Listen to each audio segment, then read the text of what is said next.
읽도록 하겠습니다. 읽고 여기 다 어떻게 하는지 나오니까 실습을 하도록 하겠습니다.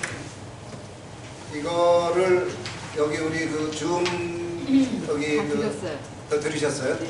네. 그러면 줌으로 참여하시는 분들도 이제 이 자료를 좀 봐주시기 바랍니다. 이건 읽도록 합시다. 그냥 이건 제가 찾아보니까 2020년 작년 6월달 마지막 주일에 한 설교예요. 그래서 이제 7월 하반기, 상반기 정말 코로나가 이제 막 정말 창궐할 때, 암담하고 암울할 때 이제 상반기를 마치고 하반기를 시작하면서 이제 쓴 건데 그냥 그대로 읽도록 하겠습니다. 요즘 나는 현미밥을 먹는다. 흰쌀밥에 비해 거칠고 딱딱하지만 건강에 좋다는 믿음을 갖고 오래 씹으니 의외로 고소하고 단맛이 난다. 사도 바울은 고린도에 있는 교회에 편지를 쓰면서 나는 여러분에게 젖을 먹였을 뿐 단단한 음식을 먹이지 않았습니다 라고 말한다. 그 이유를 바울은 고린도 교회 성도들이 영에 속하지 않고 육에 속한 사람들이기 때문이라고 설명한다. 설교를 준비하면서 오늘 설교는 단단한 음식에 속할 것 같다는 생각이 들었다. 참자아에 속한 삶을 갈구하고 자기 안에 있는 그리스도성을 실현하는 것에 관심 있으면 설교가 달겠지만 그렇지 않으면 딱딱하게 느껴질 것 같아서다. 하지만 오늘 설교가 영적 건강에 꼭 필요한 말씀이라는 믿음을 갖고 경청하면 달게 느껴질 수도 있으니 잘 새겼으면 좋겠다. 그리스도인이란 어떤 사람일까? 교회 역사상 가장 신실한 그리스도인이었던 바울을 보면 답을 알 수 있다. 그의 근본적인 회심, 우리 바울의 회심 아시죠? 그리스도에 대한 온전한 헌신, 지칠 줄 모르는 선교의 열정, 그리스도를 닮으려는 치열함 등을 보면 그를 독실한 그리스도인으로 여기는데 이의를 달 사람은 없을 것이다. 고맙게도 그는 많은 편지를 썼는데 그가 쓴 편지들은 그리스도인의 정체성에 대해 많은 것을 알려준다. 우리 이제부터 돌아가면서 좀 읽읍시다. 목사님 이제 읽어주시죠. 갈라디아에 사는 성도들에게 보낸 편지에서 물 좀.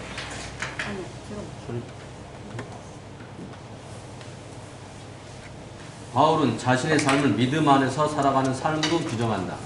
내가 지금 육신 안에 살고 있는 삶은 하나님의 아들을 믿는 믿음 안에서 살아가는 것입니다. 그러면 그에게 성경도 좀 읽어주세요. 갈라디아서 2장 20절. 그러면 그에게 믿음 안에서 살아가는 삶이란 어떤 것이었을까? 이제 살고 있는 것은 내가 아닙니다. 그리스도께서 내 안에 살고 계십니다. 갈라디아서 2장 20절. 믿음 안에서 살아가는 삶이란 바울에게 그리스도께서 내 안에 사신 삶이었다. 빌립보에 살고 있는 성도들에게 보낸 편지에서 바울은 이런 바람을 표현한다.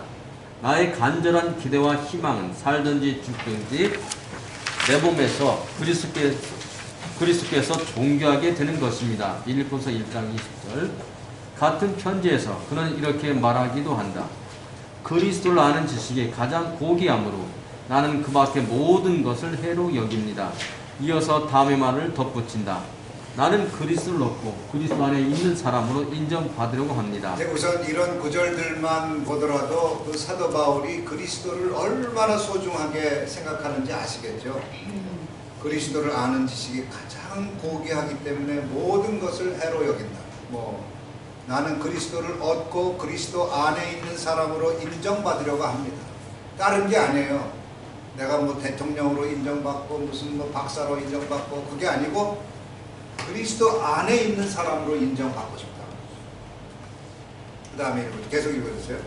이상의 언급만으로도 그리스도를 향한 바울의 마음이 얼마나 간절한지를 잘 알 수 있다. 그러므로 바울은 다른 사람들도 자기처럼 되기를 바란다. 에베소에 사는 성도들에게 보낸 편지에서는 이렇게 기도한다. 그리스도께서 여러분의 마음속에 머물러 계시게 하여 주기를 빕니다. 그리스도의 사랑의 너비와 길이와 높이와 깊이가 어떠한지를 깨닫고 지식을 초월하는 그리스도의 사랑을 알게 되기를 빕니다. 에베소 3장 17절에서 19절. 바울에게 그리스도는 신앙의 목표이기도 하다. 우리는 모든 면에서 자라나서 머리가 되시는 그리스도에까지 다다라야 합니다. 여기 지금 계속 사도 바울이 그리스도를 얼마나 소중하고 고귀하게 생각하는지 그 성경 구절들이 계속 나오는데 아무튼 잘 좀 새기셨으면 좋겠습니다. 계속 읽어주세요. 그는 그리스도에 사무친 사람이었다. 그의 전 존재와 온 삶이 그리스도로 물든 사람이었다. 그는 그리스도 안에 있는 사람이었고 그리스도와 함께 동행하는 사람이었으며 그리스도를 통하여 은혜를 받은 사람이었고 아예 그리스도로서 살기를 원하는 사람이었다. 그는 사도 바울은 바로 이 그리스도에 사무친 사람이었고 그리스도에 물든 사람이었다. 네, 여러분들도 좀 그렇게 되셨으면 좋겠어요. 그래서 그리스도와 함께 그리스도를 통하여 그리스도 안에 그리스도로서 살기를 계속. 그렇게 그는 로마서에서 이렇게 말할 수 있었을 것이다. 주 예수 그리스도로 옷을 입으십시오. 로마서 13장 14절. 목욕할 때를 빼고 우리가 옷을 벗고 있는 경우는 거의 없다. 잘 때도 옷을 입고 잔다. 그래서 옷을 제2의 피부라고 한다. 그리스도로 옷을 입으라는 말은 언제나 그리스도와 함께 하라는 말일 것이다. 바울은 갈라디아서에서 이렇게 빠졌네. 갈라디아에서 세례를 그리스도로 옷 입는 것에 비유한다.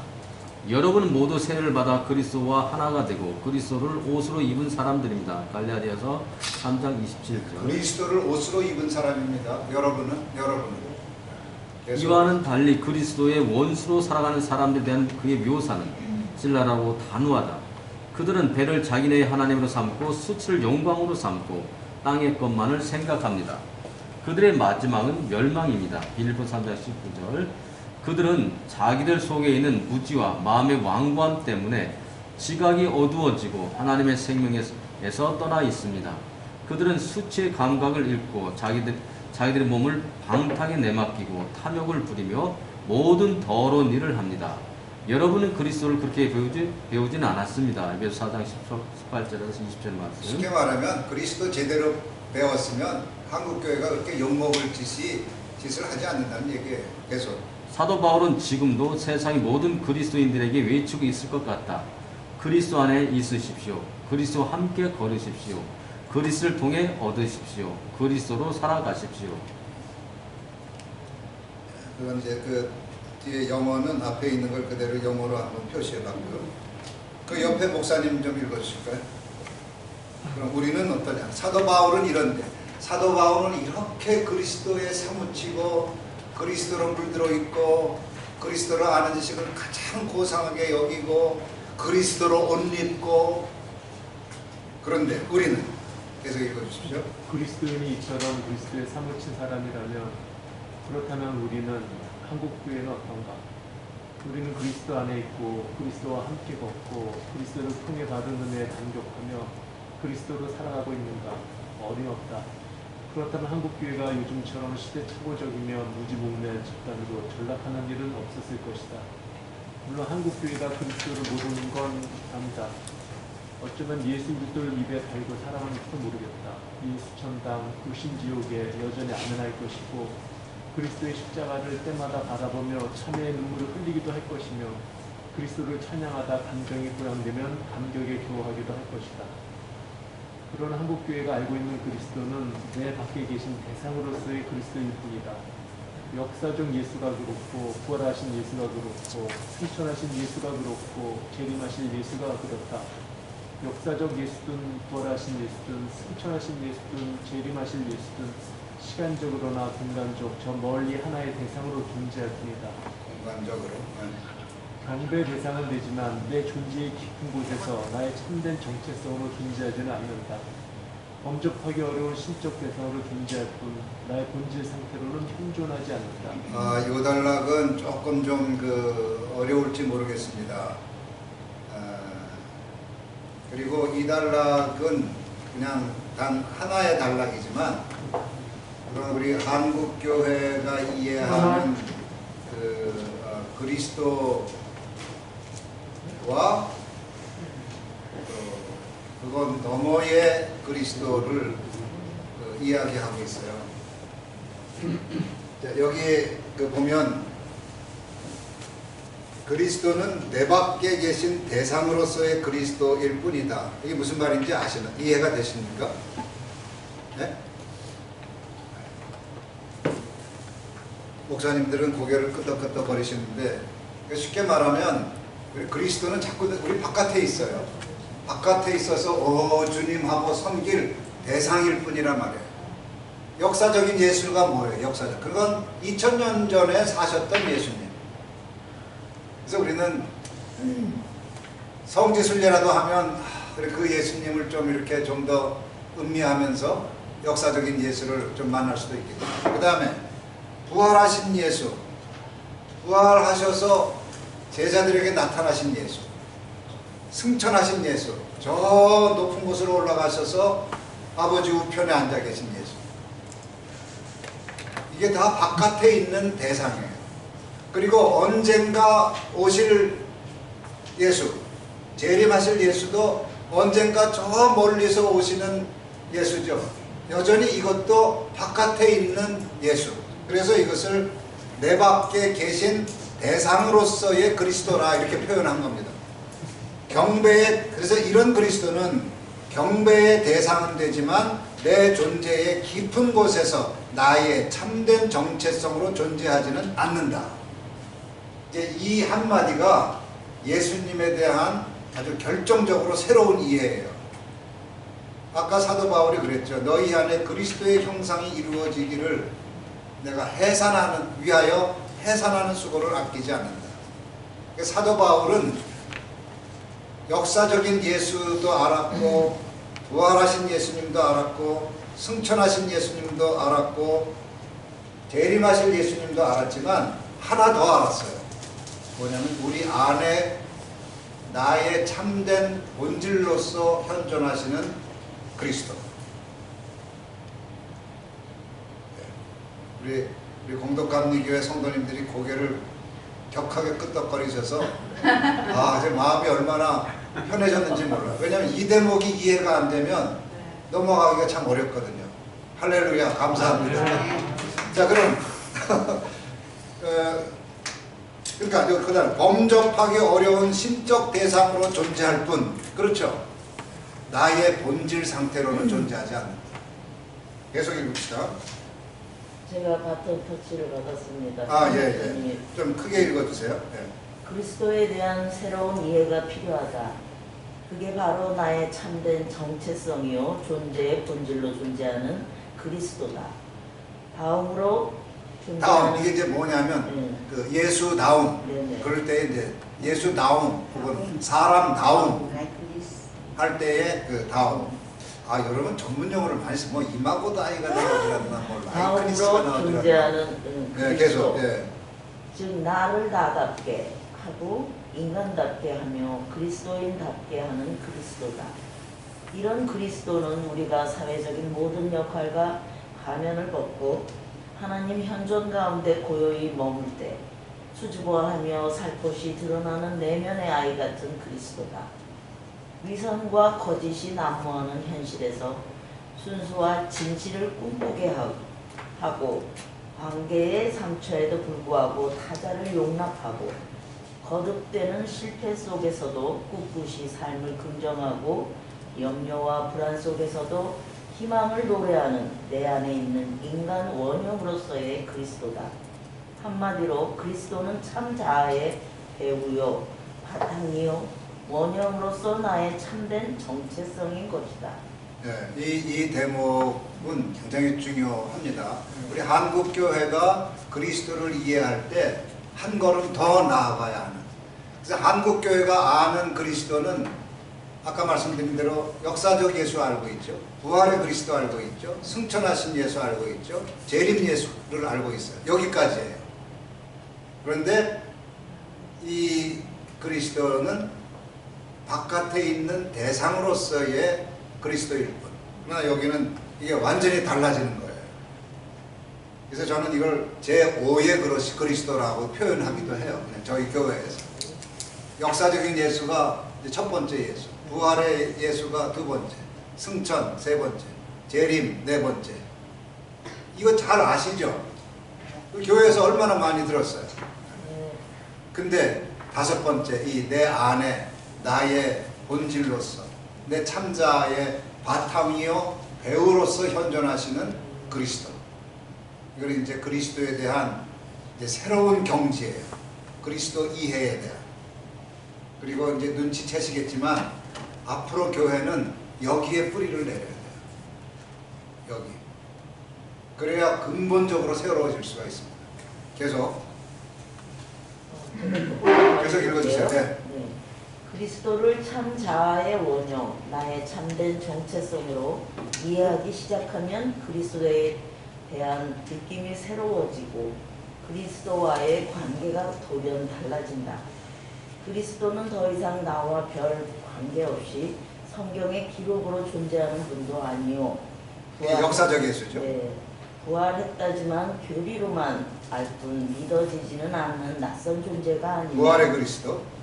승천하여 우리와는 다른 공간에서 살아가는 초월적 대상도 아니요. 승천하신 예수. 막연한 미래의 구름을 타고 올 손오공 같은 존재도 아닌 것이다. 재림 예수. 그리스도는 참 자아의 원형으로 나에게 현존하신다. 그리스도는 우리가 실현해야 할 존재의 본질이다. 그리스도는 우리의 참된 정체성이다. 사도 바울이 회심하고 전한 메시지의 핵심은 예수가 그리스도이시다. 사도행전 9장 22절, 17절, 3장 18절. 아니, 그래서 넘어갑시다. 아니, 넘어가. 따라서 우리가 믿음으로 예수와 연합하는 순간 우리는 그리스도가 된다. 우리 안에 있는 참 자아가 깨어나는 것이다. 이것이 기독교 신앙의 핵심이다. 이 대목에서는 좀 몇 분이 넘어가셔야 돼요. 네? 사실 뒤집어져야 되는 그 대목이에요. 뭐냐면 자 봅시다. 우리가 믿음으로 예수와 연합하는 순간, 그래서 여기서는 믿음 자체가 이해가 그리스도와의 연합으로 이해하는 거예요. 우리는 그렇죠. 믿음을, 조용기 목사는 믿음을 바라봄의 법칙이라고 그래가지고 네 소원을 이루어주는 이 신념의 마력이 믿음이에요. 이건 아니에요. 이건 정말 아닙니다. 그리고 근데 이런 믿음 이해가 한국 교회에 풍배해요. 조 목사님뿐만이 아니에요. 그렇지 않습니까?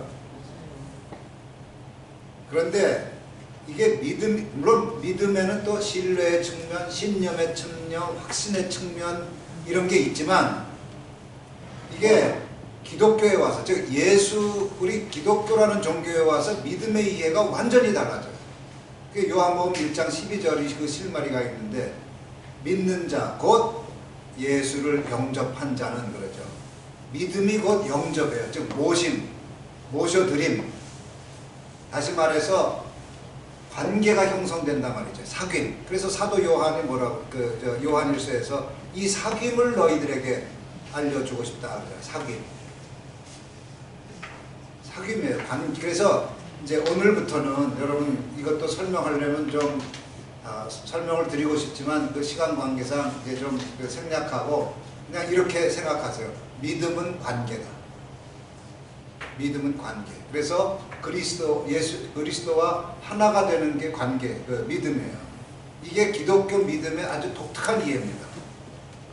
관계가 형성이 되면 어떻게 되냐 하면 나하고 그리스도는 하늘과 땅 차이죠. 그렇습니까? 아닙니까? 하늘과 땅 차이예요.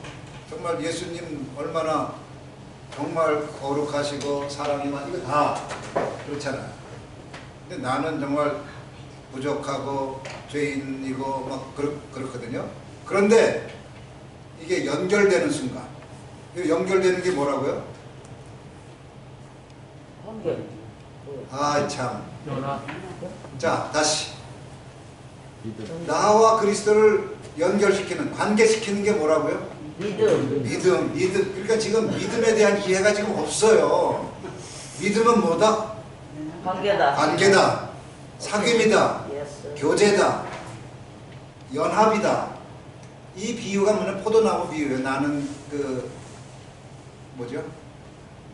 포도나무에 너희는 가지니. 그리고 사도 바울은 또 내가 너희를 예수님과 결혼시키려고 중매한다 그래요. 이게 다 관계를 말하는 거예요. 관계. 이게 기독교 믿음이에요. 이게 기독교 믿음. 예수님과의 관계예요. 예수님과의 결합, 예수님과의 교제, 예수님과의 연합. 이걸 루터는 뭐라고 그래요? 접착이라고 그래서 접착.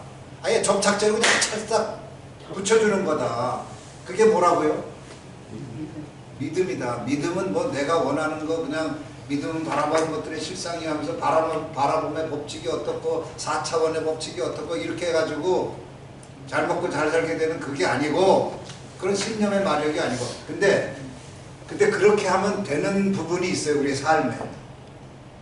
실제로 여러분들 뭐 바라는 거 있으면 진짜 믿습니다 하고 막 바라보고 뭐 좀 해보세요.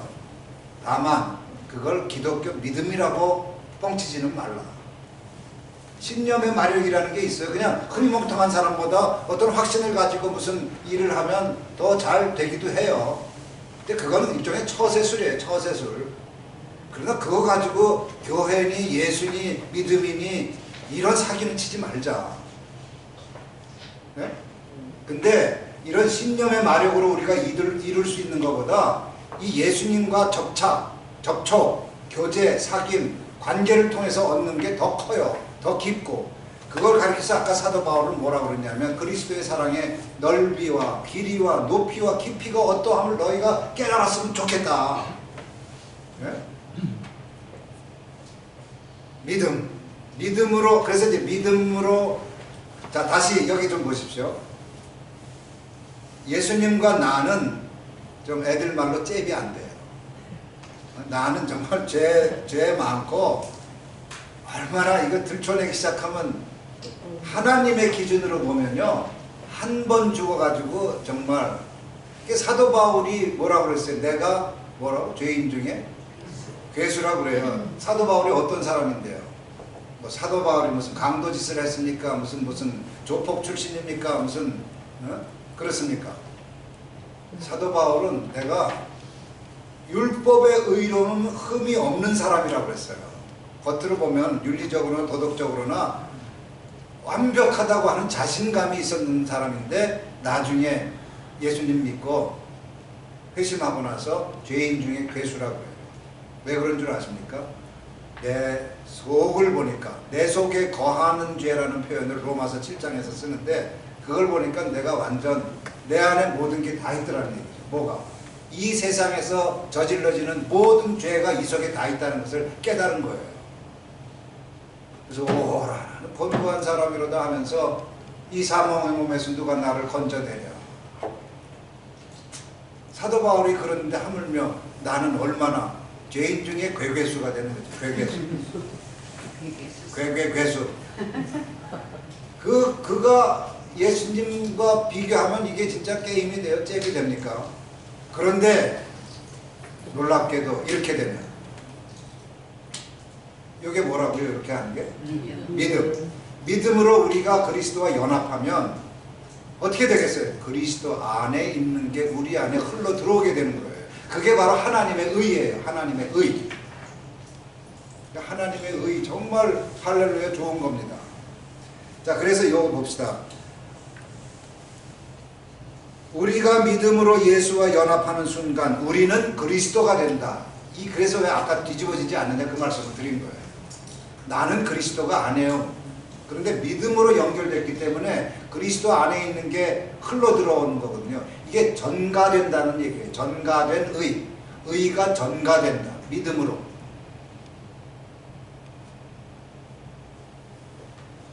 이게 끊어지면 꽉 난 그냥 영죽을 죄인이고 그러나 믿음. 그래서 믿음이 얼마나 고귀하고 보배로운 건지 모르는 겁니다.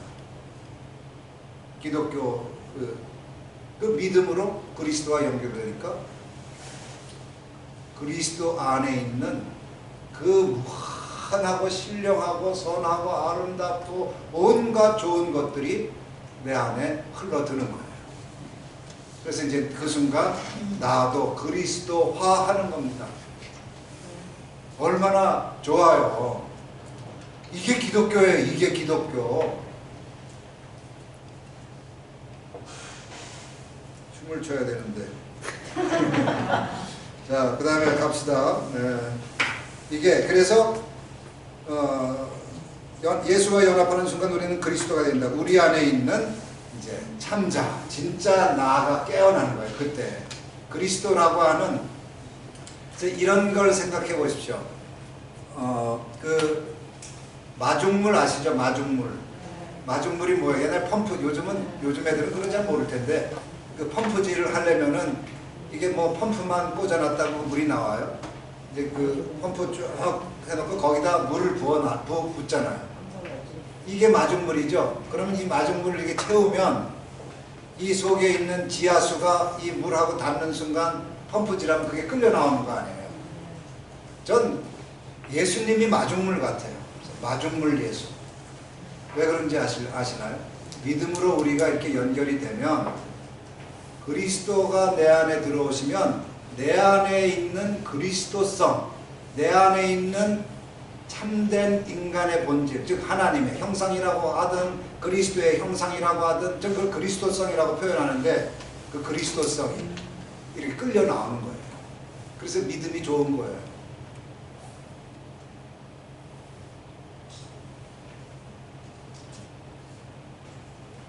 그래서 신앙은 우리를 그리스도로 변형시키고 우리 안에 있는 참자를 일깨운다. 그렇지 못한다면 기독교 신앙이라고 말할 수가 없다.